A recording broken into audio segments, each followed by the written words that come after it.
should be done para i-test. Pwede ba yung ganito? I respect your opinion, sir.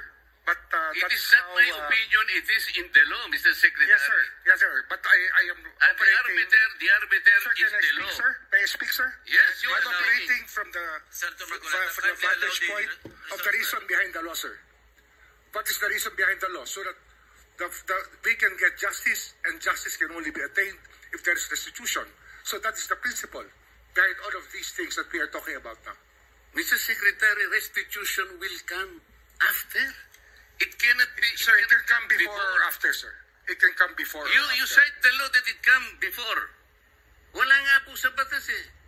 Sir, Huwag po ninyo babaguhin Sir, ang batas, Mr. we Secretary. are operating on a unique set of facts, and we are, all of these matters are being evaluated because the gravity of this financial crime cannot be underestimated, and that the more assets that we're able to preserve at the outset, the better for our country, sir. Mr. Secretary, I'm very sorry for such a reasoning like that.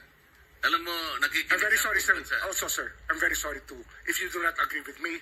But I respect your opinion, sir, and we will carry out our job as we deem fit, as we see. Mr. Chair, I said that the I am not country needs. expressing an opinion here.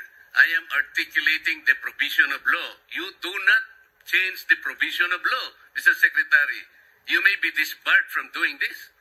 Then it's your opinion, sir. It's your option, sir.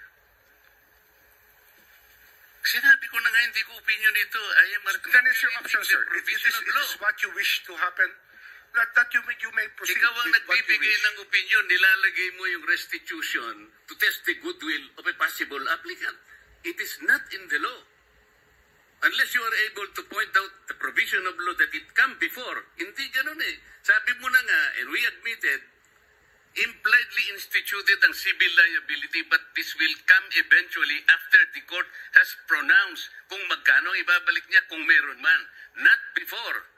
Thank you, Mr. Chair.